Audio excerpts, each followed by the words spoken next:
श्री स्वामी समर्थ. तर आपल्या आई भगवतीची आता नवरात्र सध्या चालू आहे. आपण प्रत्येकानेच आता या 9 दिवसामध्ये किंवा आता आपली नवरात्रीमध्ये जशी जमेल तशी देवीची पूजा अर्चा केली आहे, स्तोत्रमंत्र पाठ केले आहेत, कोणी दुर्गा सप्तशतीचे पाठ सुद्धा केले आहेत. तर आता सर्वात महत्त्वाचं म्हणजे आता हे दुर्गा सप्तशतीचे आपण पाठ केले तर त्याचं आता उद्यापन कसं करायचं? तर आपल्या आई भगवतीला साधा भाजी-भाकरीचा नैवेद्य दाखवला तरीही चालतो. तुम्ही जे काही जेवण कराल त्याचा नैवेद्य तुम्हाला दाखवायचा आहे. आणि त्याचबरोबर सर्वात महत्त्वाचं म्हणजे जर घरात तुम्ही दुर्गा सप्तशतीचा पाठ करत असाल, कोणी 28 केले असतील, कोणी 14 केले असतील, 5, 7 कोणी 1 पाठ केला असेल, तर तुम्हाला त्यासाठी हवन करणं गरजेचंच आहे. तर आता हवन कसं करायचं यावरती तुम्हाला मी आता सांगणार आहे. तर तुम्ही दुर्गा सप्तशतीचे पाठ जरी घरात केले नसतील, प्रत्येकाला काहीच लोकांना कामामुळे जमत नाही किंवा कोणाला वर्किंग असेल किंवा कोणाला काही कारणांमुळे जमले नसतील आणि जर तुमच्या घरात दुर्गा सप्तशतीचे पाठ झाले नसतील, तुमच्या घरात घटस्थापना होत असेल, तुम्ही अखंड दिवा जरी लावला असेल, तरीही सुद्धा तुम्हाला घरात हवन करणं गरजेचं आहे. हवन केल्याने काय होतं, तर आपल्या घरात एक प्रकारची पॉझिटिव्हिटी येते. आई भगवतीचा आपल्या घरात सूक्ष्म रूपाने वास घरात राहतो. या 9 दिवसात आपली आई आपल्या पाठीशी कायम म्हणजे आपण जी सेवा करू त्याने आपल्या कायम पाठीशी उभी राहते. तर त्यातील महत्त्वाची ही सेवा म्हणजे की आपल्याला हवन करायचं आहे. तुम्ही जर दुर्गा सप्तशतीचे पाठ केले असेल, तर तुम्हाला हे करणं गरजेचंच आहे.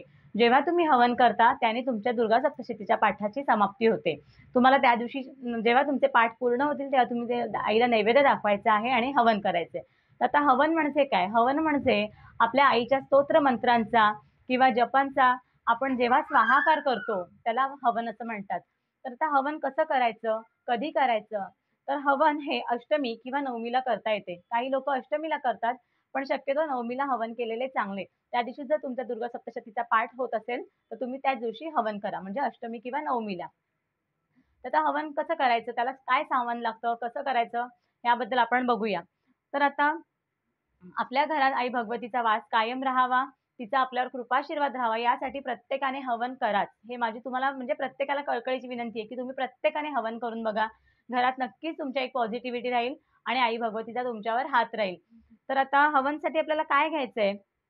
मोठं आपल्याला काय त्याच्यासाठी अगदी तंत्रोक्त सेवा लागते किंवा खूप काही सामग्री लागते अशातला भाग नाही. आपल्या घरातलीच जे सामान असतं त्याने आपल्याला हवन करता येतं. तर आता हवन कसं करायचं? तर प्रथम आपल्याला जिथे आपण हवन करणार आहोत ती जागा स्वच्छ पुसून घ्यायची. त्याच्यावरती आपल्याला मातीचं किंवा तांब्याचं भांडं ठेवायचं आहे. पत्र्याचं भांडं शक्यतो घेऊ नका. आपल्याला माती किंवा तांब्याचंच भांडं हवं. जर तुमच्याकडे मातीचं जर भांडं ते म्हणजे मातीची थोडीशी घागर टाईप असं एक भांडं येतं. ते जर नसेल, तर तुम्ही अगदी ताम्हण ठेवलत तांब्याचं तरीसुद्धा चालेल. तर आपल्याला आता भांडं घ्यायचंय, त्याच्यावरती आपल्याला माती टाकून घ्यायची आहे. त्याच्यावरती आपल्याला शेण ठेवायची आहे, म्हणजे गोवऱ्या ज्या असतात सुक्या, त्या ठेवायच्या. त्याच्यानंतर जे आपल्याला आपण देवाचं जिथे सामान घेतो, उदबत्ती वगैरे, धूप वगैरे मिळतो, त्यांच्याकडे आपल्याला हवनाचं साहित्य मिळतं. तर त्यांच्याकडे समिधा मिळतात, म्हणजे झाडांची जी मुळं असतात किंवा जे लाकडाचे तुकडे असतात, तर ते आपल्याला समिधा त्या शेणांच्या गोवऱ्यांवरती टाकायचे. त्याचबरोबर हवन सामिग्री म्हणून असं एक म्हणजे आपल्याला असं एक पूजा साहित्यामध्ये मिळतं, हवन सामग्री. तर ते आणून आपल्याला त्यातला सुद्धा थोडासा त्याच्यात टाकायचा आहे. जर तुमच्याकडे तर हे नसेल शक्य तर फक्त माती टाकून त्याच्यावर तुम्ही गौरीचे तुकडे घाला आणि समिधा टाकल्यात तरी चालतील. त्याच्यानंतर आपल्याला भीमसेनी कापूर आणि तुपाने आपल्याला हे हवन आता प्रज्वलित करायचंय. तर त्याच्यासाठी आपल्याला आणि आपल्याला याच्यात हवन करताना आपल्याला काय-काय आपल्याला टाकायचंय, तर आता ते पण सांगते. की हवन आपण जेव्हा करतो, तेव्हा आपल्याला त्याच्यात स्वाहा करताना आपल्याला तांदूळ, तीळ, साखर आणि शुद्ध गाईचं तूप लागणार आहे आणि तांदळाची खीर. आईला तांदळाची खीर खूप आवडते किंवा त्याचा आईला आपण नैवेद्य दाखवतो, भोग चढवतो, तर आपल्याला तांदळाची खीर करणं भाग आहे. आपल्याला स्वाहाकार करायचा आहे. तर परत मी सांगते, तुम्हाला एक लाकडी म्हणजे मातीचं किंवा तांब्याचं भांडं घ्यायचं, त्याच्यावरती माती पेरायची. मातीवरती आपल्याला शेणाच्या गोवऱ्या ठेवायच्या आहेत, समिधा टाकायच्या. जे हवन साहित्य मिळतं, हवन सामग्री मिळते ती आपल्याला घालून घ्यायची आहे आणि आपल्याला भीमसेनी कापूर आणि तुपाने हवन आपल्याला प्रज्वलित करून घ्यायचं आहे. त्यानंतर तुम्ही 99 मंत्र जो आहे आई ओम क्लीम ह्या म्हणत आपलं श्री सूक्ताचं ओम तर ते आपल्याला म्हणत आपल्याला स्वाहाकार करायचा आहे.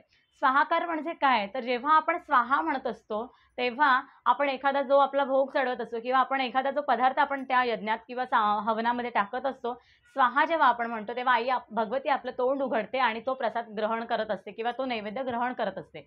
त्यामुळे तुम्ही जेव्हा मंत्र उच्चार करता, तेव्हा ते हळू आवाजात म्हटलात तरी चालेल, परंतु जेव्हा तुम्ही स्वाहा म्हणाल, तेव्हा थोडा मोठ्या आवाजात स्वाहा म्हणा.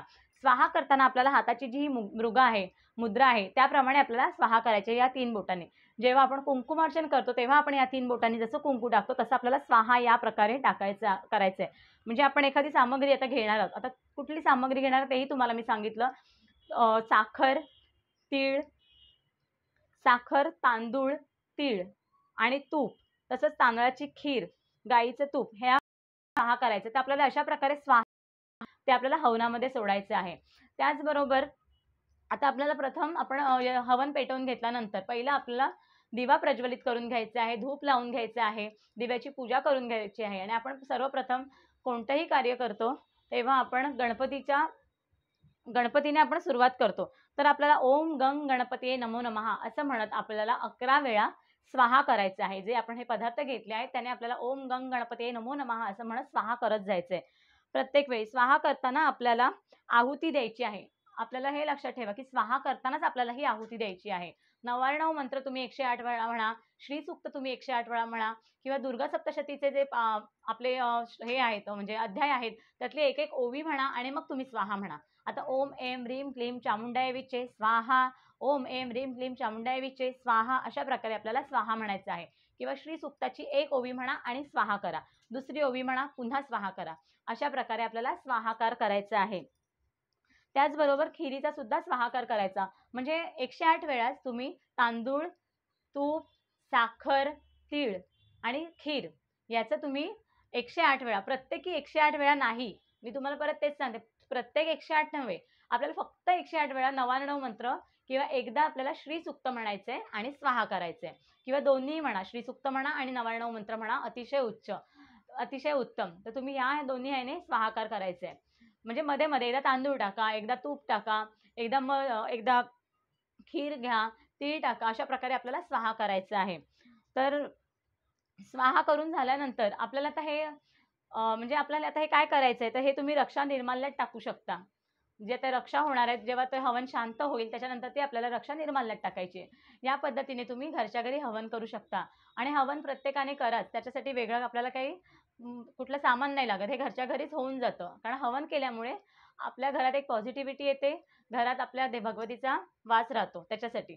आता ही पद्धत आहे हवन करायची, पण मी जे लग्न झाल्यापासून आमच्याकडे जी पद्धत आहे ती मी पद्धत करते ती म्हणजे पूर्णाने. जसं आपण खिरीचा नैवेद्य दाखवतो, खिरीने आपण जसं हवन करतो, दुर्गा सप्तशती पाठ असो किंवा आपले घरात घट बसले असतील किंवा आपण अखंड दिवा लावत असलो तरी आपण जर अशा पद्धतीने करत असलो तरी सुद्धा आमच्याकडे म्हणजे आम्ही पूर्णाच्या ह्याने आम्ही हवन करतो. तर आता मी पद्धत कशी करते तर आम्ही 9 पूर्णाचे दिवे बनवतो आणि त्या 9 पूर्णाच्या दिव्याने म्हणजे देवीला आरती करतो. 9 पूर्णाचे दिवे तांब्याच्या ताटात घ्यायचे, ताम्हणात घ्यायचे आणि त्याने देवीला ओवाळून घ्यायची, देवीची आरती करायची. त्याचबरोबर स्वाहा करताना आम्ही खीर नाही दाखवत, तर आम्ही पुरण असतं जे फक्त वाटलेलं, जे आपला चणा डाळ आणि गुळाचं जे मिश्रण करून जे आपलं पुरण असतं पुरणपोळीचं, तर ते आम्ही थोडं म्हणजे जिथे आपण खीर स्वाहा करतो तिथे आम्ही पुरण स्वाहा करत असतो.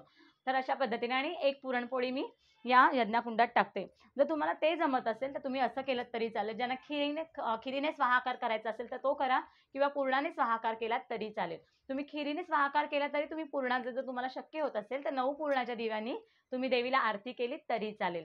तर अशा प्रकारे प्रत्येकाने घरात अष्टमी किंवा नवमीला, शक्यतो नवमीला हवन करा आणि आई भगवतीची कृपा तुमच्यावर अशीच कायम असू द्या. श्री स्वामी समर्थ.